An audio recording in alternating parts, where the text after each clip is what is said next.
This is our first home. We already knew we were in for quite a long road ahead with like potential renovations, maybe renting it out. Like we were biting off a lot. And then to have this idea of like maybe the soil not being remediated in time or whatever was like very stressful, and just definitely something that we didn't really want to have to explore in our first home.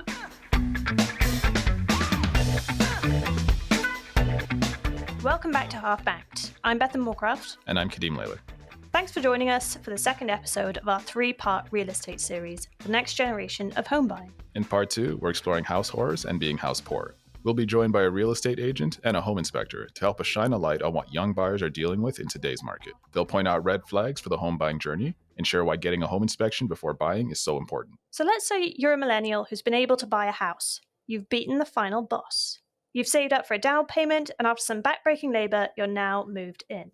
But the joys of home ownership are just getting started. Did you budget for everything you need? Maybe you want to renovate the kitchen, repaint some rooms. Now you either fork out a few thousand to have someone else do it, or pay less but spend a while getting it done. There are some expenses you can try to budget for as best you can, but there are some that might be unforeseen, especially if you bought your home without an inspection. For the second part of our home buying series, we want to discuss ways to avoid being house poor and things to look for to avoid being stuck with a house that's a money pit. Many Canadians are in this situation. According to a recent Ipsos poll, 46% of Canadians are $200 or less from not being able to cover their monthly household expenses. 57% also say they'll be in financial trouble if the prime rate goes up, since it can affect loan interest and mortgage payments. Today, we'll be discussing home buying with Dusko Sremac, a Calgary-based realtor. We'll also be talking to Leigh Gate, a professional home inspector based in Ontario. We also have the real-life story of a young Toronto couple who had a headache of a home buying experience that can serve as a warning to any first-time buyer.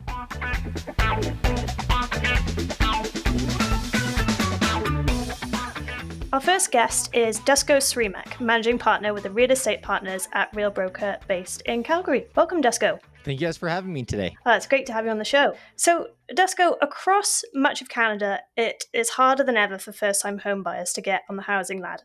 What extra hoops are young home buyers having to jump through in order to buy a home? In our market, for instance, inventory's down anywhere from 40 to 60%, depending on the market segment that you're in. Every decade, we do see this inventory crunch. So it won't last forever, but I think it's here to stay for at least another few years. Absolutely. Well, I think Kadeem probably knows other people like I do who have moved from Toronto or this kind of Southern Ontario area out west, because seems like the only affordable place at the moment. Is that fair, Kadeem? Absolutely. So I know a few personally, and also looking at areas like Manitoba, Calgary. That's just being done basically to find somewhere that is more livable, kind of get more bang for your buck in a sense. I guess I'm also wondering, since we're discussing, home buying, are there any basically home buying horror stories or regrets that you've come across in your work so far? Are there any that stand out for you? I think every market will see the horror stories of, I didn't know I backed onto LRT, meaning like public transport, Right. onto a train, or, hey, like I didn't know that this home had asbestos or ABC. And it always comes down to due diligence. Whether or not the market is hot, proper due diligence is key. In a hot market, or as a market is picking up, a lot of buyers tend to take more risks because it's more competitive. So they're willing to do no financing, no home inspection, or no condo doc review. And it's a calculated risk that sometimes needs to be done for you to be competitive and get a home, but it is a calculated risk at the end of the day. And you need to be able to afford potential liabilities that come with that. You mentioned due diligence there, Dusko. I mean, what does that look like for a first-time home buyer where they've got all these other challenges and things to think about? What is sort of best practice due diligence in this process? This is going to be a corny answer, but I promise you it's coming from the heart. Before I got into real estate, I was in construction and I used multiple agents. And the number one thing that can help first-time home buyers, that can help any buyers, is having an agent that knows and understands the community. And think about it like this. Since COVID started, we've had 2,000 plus real estate agents join the industry. Same thing with Ontario. And if someone's an agent and only does 1, 2, 3 deals a year, they're not going to have that in-depth experience like maybe they should in certain areas. So maybe they don't know that area has a high water table and is known for overland flooding. Maybe they don't know that the sewer systems need to be updated. So number one is having an agent who has the inside track and that specific knowledge that comes with time. That's number one. Number two is being comfortable and preparing yourself for those multiple offers. So ensuring that financing is in place. I see a lot of home buyers saying, hey, I want to look at this home. Then they get very excited and they want to write an offer. But unless financing is in place, because you might be dealing with a lot of cash offers or offers where they know that they can close. So if you don't have financing, I'd say that's step number one. Step number two, finding an agent that knows that specific community and specific marketplace that you're interested in, because agents are not created the same, right? People have different levels of experience. And then lastly, understanding that there is liabilities when not doing a home inspection. Realistically, a home inspection, you're going to see the age of items that which can be done during the home inspection, but they're going to open up the panel, they're going to go through the mechanical, they're going to look in the attic, things that we are not able to do as realtors. We can give you a general timeline like, hey, this home was built in 2003, the roof most likely needs to go, the hot water tank is past its life expectancy, and the furnace is getting there, right? We can't quote on it, but we can connect you with the right people to quote. So it really just comes down to, would you rather rent at $2,000 to $3,000 a month, or compete, get the property, and potentially budget another $10,000, $15,000, $20,000 in repairs after? Leading off of that, so you're looking at kind of the cost of going into a new home, things that might get missed, without a home inspection and so forth. I'm wondering, going into what some people call is the biggest investment you'll make in your lifetime, what are some of the questions you want buyers to kind of ask themselves before they put an offer in? I feel like in this market, you have to have urgency, but you can't have too much urgency. The way that I like to do it is I just like to have a conversation and just understand what's important to you. Why are we buying here? Because what I see a lot of in this market, especially with first time home buyers, and it's very unfortunate, is we go from, you know what, Dusko? I want a 3-bedroom, a large yard, and a double detached garage. Developed basement doesn't matter. And we go from that on day one to fast forward 2 weeks later after losing out on maybe one or two or three offers to say, I'm okay with just 1 bedroom. I don't even care if it has a yard. I don't even care if it has a garage. I just need a home to live. And that it's like that panic induced offer writing, right? That we just need to avoid. And that's where we come in as the professionals to calm everything down, because it is a process. And just because things are selling day one very quickly, it doesn't mean that we need to be the one submitting. It's just about narrowing it down and just ensuring that the home works for them and their lifestyle, and not forgetting what the important features of that home are. If you require a 3-bedroom for 2 children and you want to be on the same level, let's not sacrifice. There's things that we can sacrifice. Maybe we're not in the neighborhood. Maybe we're in the neighborhood past. Maybe we lose a little bit of square footage. Maybe we're not south facing yard. Maybe we're north facing yard. But when it comes to the structure and the bones, we can't sacrifice on that too much. Dusko, you mentioned that people get a bit desperate after missing out on one or two offers, etc. In a house market like we're seeing today, as you said, very hot, how many offers can you expect to miss out on? How long is this taking? And is it getting to 20, 30 and you're struggling to nail a deal? In some cases it is, and like there is FOMO, there is fear of missing out, where people think, well, if I don't buy now, will I be able to afford it in the future? And I completely understand, because based off of inventory, we're way behind what we projected even 2-3 months ago. Because for me, if you came to me and you didn't have a realtor and you said, hey, I've missed out on 6 homes, the first thing I'd say is, what is the price point? Because if you're pre-approved at $500,000, you should not be looking at homes that are listed for 500,000, because it's not a matter of what they're listed for, it matters what they're worth and what the comparables are showing that they're worth. So I just viewed 2 homes as examples. I just showed my client these 2 homes last night. They were both listed at 500,000. Both of them sold over 560. It doesn't mean that they were worth 500 and they sold at 560. They were worth 550 to 560 already. They're just underlisted as a marketing strategy. And it's so important for people to understand that just because it's listed at 500 doesn't mean it's going to sell at 500. I feel like a lot of people misunderstand, well, this home's selling $80,000, $100,000 over asking. Well, I could list it $150,000, $200,000 under ask. Just because it's selling over ask doesn't mean it's selling over market value. I will say from my own home buying journey as well, in the Hamilton area, I mean, we have been to an open house where the real estate agent for the owner has said that they're, listing it under in order to basically incite a bidding war that will kind of push the price back up, another 100,000. And we personally witnessed trying to get a property that's listed for a certain price and then ends up selling for about 200,000 over. And this was back in kind of November 2021 area. I think that was kind of one of the hotter periods, even relatively to now. And so, definitely can relate to that piece of it in terms of the home buying process, but then also coming across the reality of blind bidding, where basically you don't know what other people have put in, you just know they put in a bid. And we ended up losing on one spot. It was like less than $5,000 because we didn't know how much, and we have our limits set. We're not going to go over that. And then, dealing with all of that in the GTA, I kind of wonder too, are you able to share any insight? Is there more people moving to like Western Canada in general, including places like Manitoba, Saskatchewan? We're seeing a huge shift in the financial and tech sector. I think a lot of positions have become mobile, like remote positions.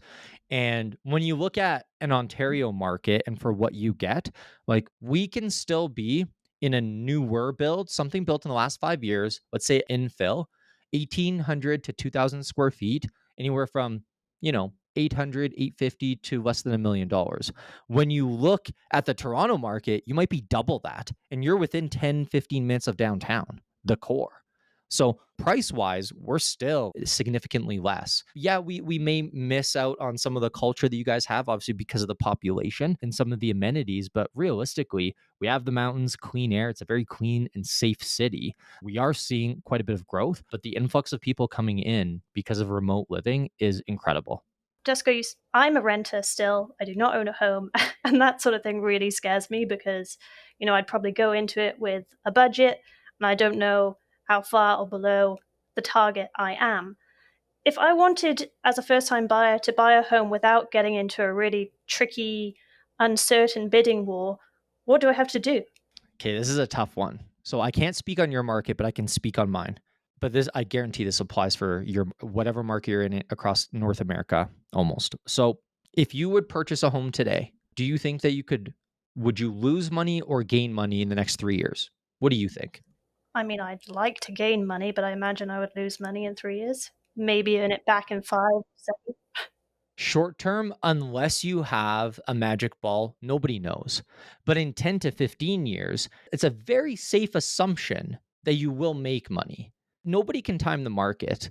And I always tell my first time home buyers, even my investors, if you're in it short term, it could be volatile and you could lose. So home ownership should be looked at as an investment because it is a very large investment. But long term, you have always made money in a Canadian market for the most part if you're holding it long term. So I just want to ask, with the issue of renters trying to make the jump to home ownership, how would you define house poor? Like, how does that look in the market now? I would define it as if you are stressed or if you think that there is a potential that you cannot pay your mortgage or that it's going to be tight, I define that as house poor. I define it also as if you do not have an emergency fund or the ability to pay for an unforeseen expense for your home, that is house poor. And how can people try to avoid that? Just because you're pre-approved at $5, $6, $7, $800,000 doesn't mean we need to go there. I always tell my clients this: where are you comfortable? I don't care about your pre-approval. I don't care. Let's just talk about where you're comfortable financially, because I don't want two things to happen. A, I don't want you to settle for a home and come home every day regretting that you purchased it. And two, I don't want you to reduce the amount of enjoyment that you get out of your home. I don't want you to be stressed. Am I going to pay the bills this month? Because you've tapped yourself out. Realistically, if you're pre-approved at X amount of dollars, I don't want to even get close to that 10% mark. I'd like you to be at 80 to 90% of your pre-approval. If you're comfortable to go into 100%, let's go at 100%. But let's also talk about the additional factors and fees associated with homeownership, such as property tax, such as maintenance, such as insurance. And I feel like a lot of people don't take into that account. If your furnace goes, it's $5,500 to $6,000.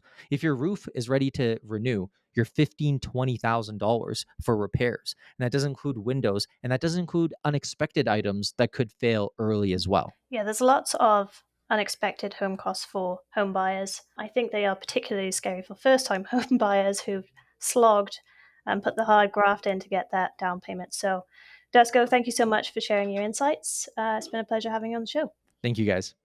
So, Bethan, as someone who's looking to buy a home in the next few years, I'm guessing, what are your thoughts? So definitely, I have a lot to think about. What stood out to me, I think, was the importance of doing appropriate due diligence and also sticking to your plan. So if you either by yourself or with a partner, have decided you want a 3-bedroom house, stick to that plan and work with a realtor to, find that plan if you can. You may have to make compromises elsewhere. For example, I would love to live, stay here in downtown Toronto, but I know for a fact that I'm going to struggle to afford a 3-bedroom house in downtown Toronto in the next few years. Right. But perhaps I can kind of look elsewhere and still find that dream home that I'm looking for. What about you? In terms of looking at his other points, I think the underlisting, as he mentioned it, because I think we kind of came across that in our home buying journey, like I mentioned, the kind of fall 2021, and that was something we could sort of learn the hard way. It was, trying to go for a house that was listed for this, and then turns out it actually sold for literally at that time 200,000 over, and we got used to that cycle after a while too.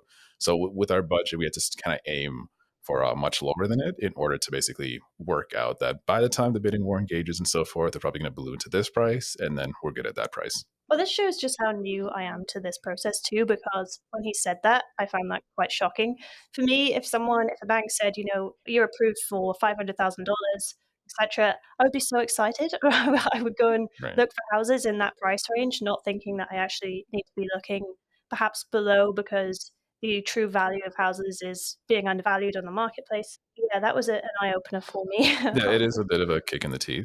Mhm. So it's just a good thing to keep in mind that, your budget, you have to sort of aim for underneath it and account for a bidding war in order to get to where you want to be. It's also kind of tough because a lot of first-time buyers like myself, we're currently renting. The rental market seems to have gone crazy. I'm paying a lot of money for rent in Toronto.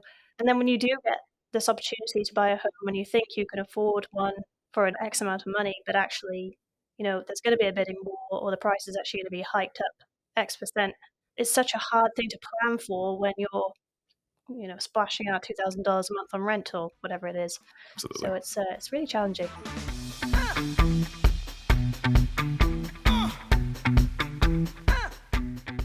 We talked to couple Chris and Julia, who've chosen not to share their last name for privacy reasons, all about their experience of buying their first home in Toronto in June 2021. We asked them to share their story and to tell us about the lessons that they've learned that they want other first-time home buyers to know. We started looking for homes, I guess it was October of 2020. It took quite some time, but we knew it was going to take a lot of time and there was going to be many a bidding war. So we looked for several months. We finally found a spot that, it wasn't obviously perfect, but we knew we weren't going to get perfect. And it was more of we saw it as an income property because it had several rooms. It was a fixer upper for sure, but we were willing to put in the work to make it ours. We bid on a lot of houses, maybe 4. No, I think it was 7. Maybe 7, yeah, over a 4 or 5 month period of time. So we had the offer accepted, and one of the stipulations upon closing, so that we were made aware that there was a buried oil tank that was going to be removed. I think legally you can't sell a house without removing a buried oil tank. You can have an oil tank, you just can't have it buried and then sell your house. So it's the owner's obligation in the sale to remove the oil tank. In the instance of a buried oil tank, there needs to be an analysis on the soil done to ensure that there's no remediation that's required for the soil. And so I guess one of the stipulations of close was that the seller was required to both remove the oil tank and then complete the soil analysis, right, and essentially validate that there was no need for soil remediation. So leading up to our close, obviously you have many things to do. There's so much paperwork, meetings with lawyers, visits with our agent, visits with family to check out the space. We had a contractor on board to help us. We were going to do a few renovations here and there because it was a fixer-upper. Yeah, there was a deadline called out from the closing date where the paperwork was required. And we didn't receive it on the day that we were supposed to receive it. We continued to follow up, to check in.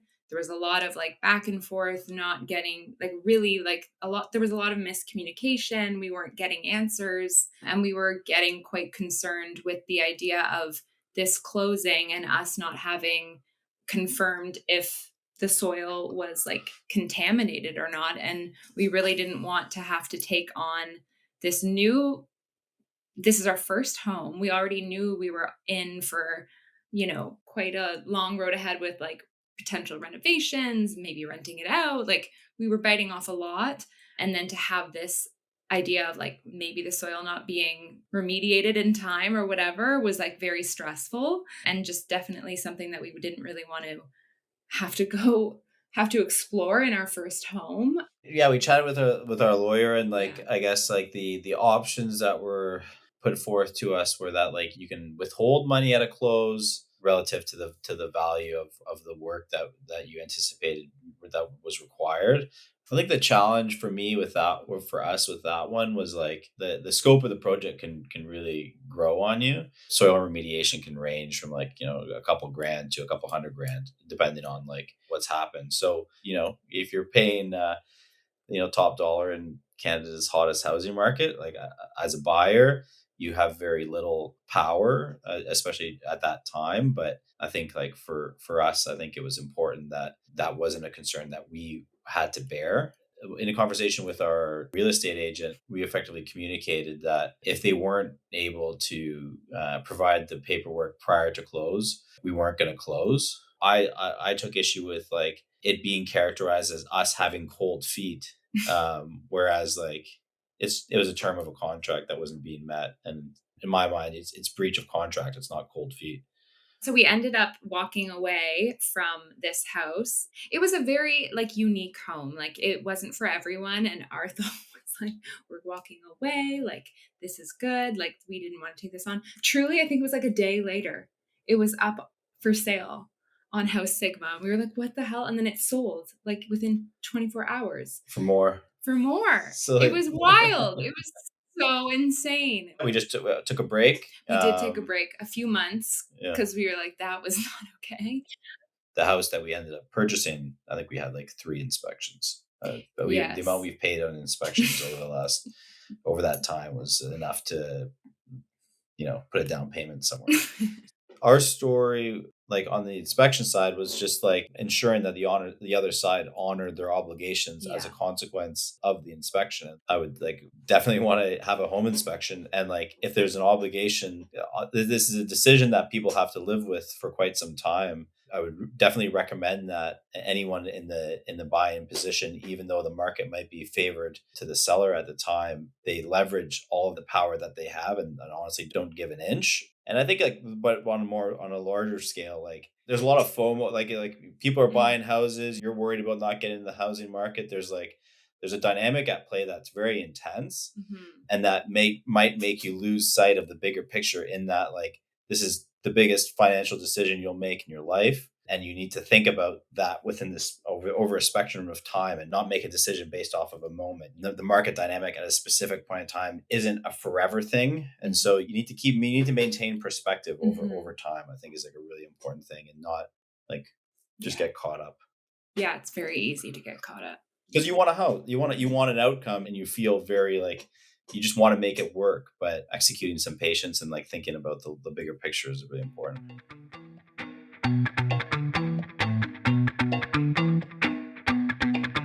I have to say, I think a piece of the story that stuck with me, I mean, oil tanks aside, was just the fact that property, once they walked away from it, back posted again and then sold within 24 hours as well. And, from someone who's trying to buy during that time period as well, with the bidding wars and so forth, with the demand for places, seeing an open house with a line of 20 plus people outside, it definitely, rings true. Kadeem, so, you've been through the process of buying a home. Do you think that Chris and Julia made the right choice, walking away from that first deal? Oh, absolutely. It seems like that's at the very least something that saves them a lot of stress. I think peace of mind. You said, it could be thousands of dollars if there was that issue, the soil remediation needed, thousands upwards from that. I think not having to worry about that issue and then just taking some lessons onto the next place just seemed like the best course of action. Our next guest is Leigh Gate, owner of Home Advantage Property Inspections and a full-time professional home inspector since 2012. Welcome, Leigh. Thank you for having me. Well, since we've been dealing with a recurring topic on this podcast, definitely is the hot real estate market. So I want to ask you, has the heightened competition in the housing market affected your business? In 2020, it was great because as the market was heating up, business was accelerating in good fashion. And then we hit a tipping point where it became more of a seller's market than a buyer's market. And what was happening was realtors were holding offer presentation nights, which certainly serves the selling clients very well. But it forced people to go in with basically a blind bid situation. So they had to go in with as an attractive offer as possible. And that sometimes led to over ask purchase offers. And it also resulted in removing as many conditions as possible. So home inspections is one of the easy conditions to remove. It's fairly quick and easy to take out of the offer. And business for home inspectors actually plummeted for 2021 and 22. All right, thank you. Well, I myself also did buy in 2021. And I think that was something that we experienced as well, thankfully. No real repercussions from that yet, but It's good news. definitely a bit worse. So, absolutely. One of the reasons why people may choose to waive the inspection perhaps is that they're just trying to save a little cost up front. But Leigh, how much does it cost to get a good home inspection? Well, the average inspection, it all depends on the size of the house and the makeup of the house. But really, the average cost of a home inspection is $500 to $600. Mm-hmm. And if you think, about the purchase price that we are putting out there, 700, 800, 900, over $1 million for a house, really what we're talking about is less than 1/5 of 1% of purchase price. So to put that in perspective, people will spend perhaps 4 times as much on a real estate lawyer as they will on a home inspection. They might spend twice as much on a moving company as they will on a home inspection. And yet the home inspection is the one device, the one mechanism that allows a home buyer to determine whether or not the house is safe and functional and it's going to last. And are those prices average across Canada? It varies across Canada by market, and it varies, of course, by inspector, because we have right now, at least in Ontario, it's an unregulated profession. So we have some folks that'll be out there working part-time, and they might be inspecting a house for, let's say, $400 instead of $5 or $6. But they're not carrying the same business costs because they may not be properly insured. They may not have taken building code courses, and they may not have been properly mentored into the profession. So there's certainly a wide variety of home inspectors out there and the services they offer. But really, primarily, I think $600, $500 is a pretty good price for a home inspection. Seems like one of those situations where a small-ish cost up front can save you quite a lot in the long run. With that idea in mind, you've talked about people waiving inspections. Why is that a bad idea? Well, there's 2 things. The first and perhaps the smaller issue is a home inspector goes in, and not only do they learn the home and figure out what it is that needs to be fixed or protected, and they educate you on how to do that, but they also educate you on how to keep the home in really good shape. They find those vulnerabilities and they let you know how to protect them. Mm-hmm. Oh, thank you. Well, as again mentioning about that home 2021, so we did get it inspected kind of shortly after moving in, Mhm. and not kind of the ideal time to do it, but thankfully no big issues. And as you touched on too, it wasn't just about finding defects per se, which is what people might focus on. It's also him looking at things that we can upgrade that can help to boost the resale value. So when you're also looking at that issue, so do you have any home inspection, I guess, stories that don't end as simply as that, where you just get some ideas for improvements? Do you have ones that basically become kind of horror stories? Sure. I could probably fill 2 or 3 podcasts worth of stories. Every home inspector probably has, a dozen anecdotes at their fingertips. But there was a young couple with 3 children, and they were trying to buy a house in Aurelia. And as soon as I pulled up, I could actually see that the foundation wall had somehow sunk and rotated. Oh, And when I started my home inspection, I realized that all of the houses on that street, you look around and you try and get a sense of the neighborhood, all of the houses were all on angles. It looked like a Dr. Seuss book. It was crazy. So as I'm going through the house, I'm finding that the floors are sloped. The refrigerator in the kitchen actually was shored up because it would roll across the floor if you didn't at least shim it up so that it was level. And this was a fairly significant structural problem, and it turned out to be a soil issue. And when I spoke with the young couple with their young kids, trying to figure out what their renovation budget was, they said, well, we're really putting everything that we have into the down payment. We don't have a renovation budget. So we're just trying to do the best we can. That's concerning for everybody involved, because if they bought this house, it would have become a money pit for sure. I drove past the house a couple of weeks later and it was gone. They had actually bulldozed it. How often is it the case that people come for a home inspection, they talk to you, and actually they don't have that budget to make the necessary renovations? Realistically, it's not that common. A lot of what we do is protecting people from, electrical hazards or water hazards, things like that. But every once in a while, there is a significant, perhaps a septic system malfunction, or it's at the end of its life expectancy, or there's a safety issue in a house. But really, by and large, it's all the small stuff. You mentioned electrical hazards. Like, what are other kind of smaller issues that people maybe don't think of that you can kind of end up saving money on in the long term with a home inspection? Yeah, so I commonly find a breaker in a panel that might be a 30 amp breaker, but it's serving a wire that's too small for the breaker. And these are things where a homeowner perhaps, or the homeowner's, Uncle Steve goes in and they install a new breaker, but it's too big for the wire it serves. And it seems like a small issue, but if that circuit overheats, the breaker won't trip. The wire becomes a fuse. So that's a fire hazard, right? So I find that fairly common. Every home inspector will talk about GFI outlets and where they need to be positioned near sinks and that sort of thing. Handrails and staircases, all that kind of stuff. They're small safety items. It sounds basic, but those are the things that can hurt us in our home. Young home buyers, they don't have a huge money pot. They're excited to get on the first rung of the housing ladder. This could be their final stumbling block of their dream home if they have an inspection and everything's, they find that things are wrong. How do you see young home buyers kind of approaching this? The key with a first time or younger home buyer is to make sure that we put everything in perspective. So when there's a smaller deficiency that really should be fixed, but it's not an expensive deal, communication is key for us so that we know how to put things in perspective. We know to say, this might be a $200 fix, but it's an important fix, right? Versus the things that might be a $10,000 fix. And that could be a deal breaker. That's interesting. And the other thing, I actually wanted to take it back to one of your home buying inspection horror stories. The house that was on the slope, was that visible to the naked eye, to someone who's not a home inspection? Would I have been able to walk in there and see that deficiency? Or would I have needed a professional home inspector to help me understand that?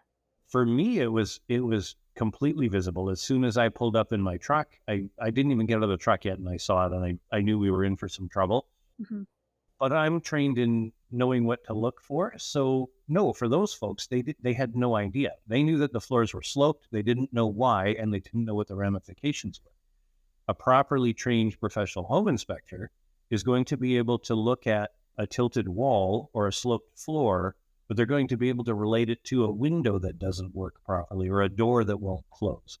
The key is putting all of those components together and being able to analyze all of the systems in the house and how they relate to each other and what the cause and effect is. I was actually curious about that too, because in the case of my home buying journey, our real estate agent was also a contractor. So there were some things he was able to look for that I guess maybe the average real estate agent wouldn't, in terms of looking at sloping floors. Like, that was an example of one place we checked out where you kind of just, put a pencil on the floor, just looking at rolling, just seeing that was so much of an issue. And then we basically knew that this is not the place for us right away.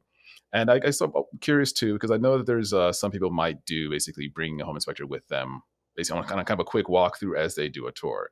But I guess I'm wondering, do you feel that that's effective enough, or do you kind of definitely need more in-depth look at things? Yeah, it's really not. So during the pandemic, when the market really accelerated into a seller's market, the inability to get a home inspection done resulted in buyers asking home inspectors to come with them for a showing.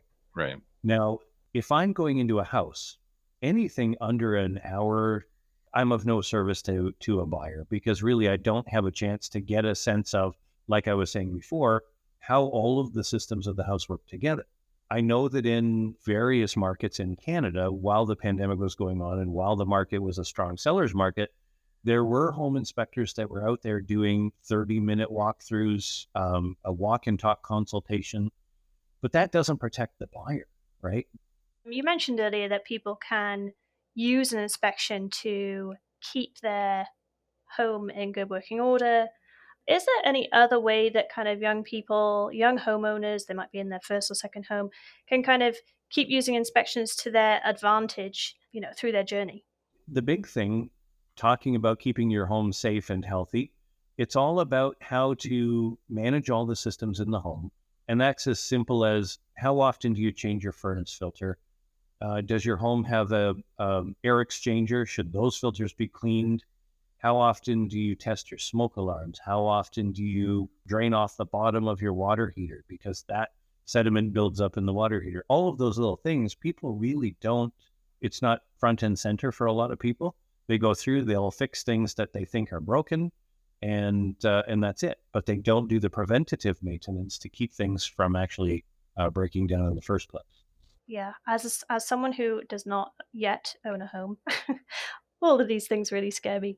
I don't know how anyone could go through without an inspection, because I have no idea what to look for. So, Some of the highest cost things that we find, they're not even that dramatic. It could be if you're buying a house that's 30 years old, which is only a 1993 build. I actually live in one right now. Furnaces, air conditioners, water heaters, and roofing, all of those things, they have lifespans under 20 years. So when you're looking at a house that's maybe 30 years old or 25 years old, you have to have somebody come in and assess it, because if you had to replace your furnace and air conditioner and your roof, let's say just those three things, right there, you're probably $15,000, depending on the size of the house. That's money that people who are putting in as much as they possibly can as a down payment may not have for immediate repairs going on the road. yeah, well, Leigh, one other thing that you said as well, you explained that often, inspection can find small and common issues in all homes, or any home. But are there any common issues that you typically find? Can you list a few that will help home buyers save, a good amount of money in the long run if they kind of make a few small tweaks? Yeah, absolutely. One of the least expensive maintenance items that I find regularly on a home inspection that will save you big dollars is changing the furnace filter. It's amazing to me how many times I go into a house and the furnace filter is absolutely full of pet hair and dirt and dust. The problem with that is it slows down the amount of air that's actually passing over your furnace heat exchanger. And if it overheats, if you limit that airflow, it can actually wear out the furnace a whole lot faster than its typical life expectancy. So a furnace should last, in the neighborhood of 20 years, 25 years. But if it's not well kept, it can need replacement in 10 or 15 years. And a furnace is $4,000 to $5,000 easily, right? Insulation in older home attics, ventilation in the attic. Loose toilets are a big problem. So if a toilet is loose, it's a $5 or $10 wax seal that can actually fail, and then you have a toilet leak into a ceiling below. Those types of things. So those are all the things that we look for, and it can save you big dollars down the road. So if you point those things out, I guess I'm wondering if you've had situations where people kind of reject the advice. And if that happens, are there anything you need to do legally to sort of separate yourself from that? No, as long as we document the advice properly and we have educated those folks and we've said, here's what's wrong, here's what could happen if you don't fix it, here's what you should do, your next steps in order to fix it. We document all of that and we pass it on to them. I think we've done our job pretty well. The trick with a home inspection is we don't have the authority in most cases to enforce changes. Right. There was a time where I saw a furnace installation in Toronto. This was actually last fall at the beginning of heating season. I don't have the authority to affect change, but I saw a furnace that was so badly installed, it was actually a safety hazard. The carbon monoxide was building up in the house. Oh. So what I had to do was contact the utility provider and have the gas shut off because the homeowners had refused to fix the problem. And it really was a life safety issue. Okay, That's very crazy. interesting. Yeah. So there are extremes, but I can tell you that in a decade of doing this job, that's the only time I've ever had to do that. Well, I can tell you, when I do eventually, hopefully, get around to buying a house, the first thing I'm going to do is check the furnace filter. Yeah, it's actually a very important but minor thing. Yeah. Great. Well, Leigh, thank you so much. Lots of great tips there and advice for our listeners. So we really appreciate you coming on the show. Great. Thanks for having me. Yeah, thank you very much. I found that conversation so interesting. It's weird to think that I could walk through a home thinking everything looks perfect, without knowing that there's electrical work that needs doing, a loose toilet, as Leigh said, or the furnace filter needs replacing, all of which could cost me top dollar down the line. It's just crazy. I can't see how waiving an inspection would ever end well. But, obviously a lot of people do it. Some people have to do it. Perhaps, I don't know. But I think when I will be looking to buy a house, I'm definitely going to build that into my budget because I clearly have no idea what to look for.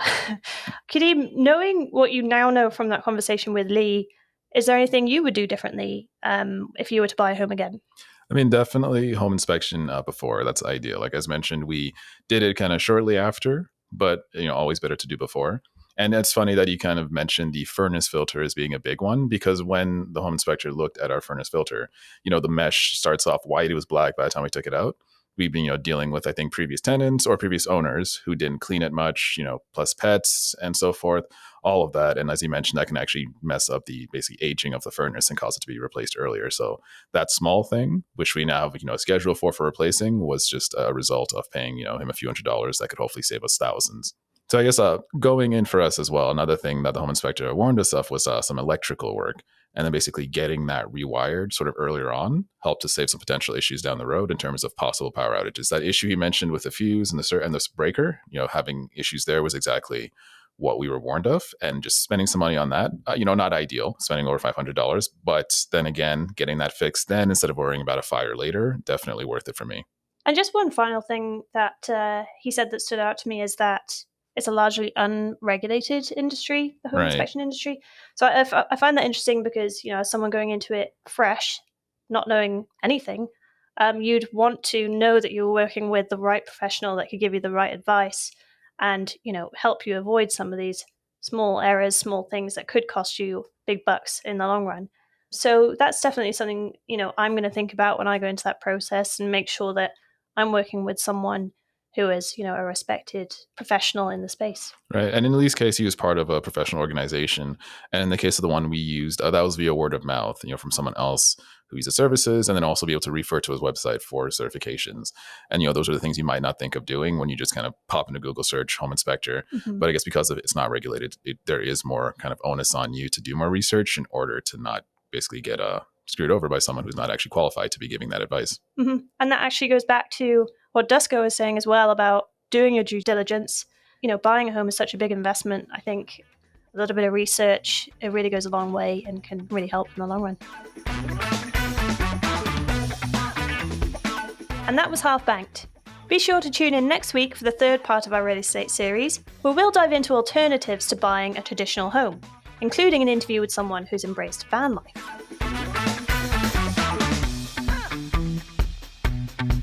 If you like this episode, be sure to subscribe, rate and review us on Apple, Spotify, or wherever you're listening to this podcast. If you want to get in touch with us, you can email us at hello@halfbank.com. Special thanks to executive producer Samantha Eamon and producers Kevin Hamilton, Shane Murphy, James Battiston, and technical producers Marie Alcaber and Mohammed Tabish. This episode was edited by Lead Podcasting. Until next time.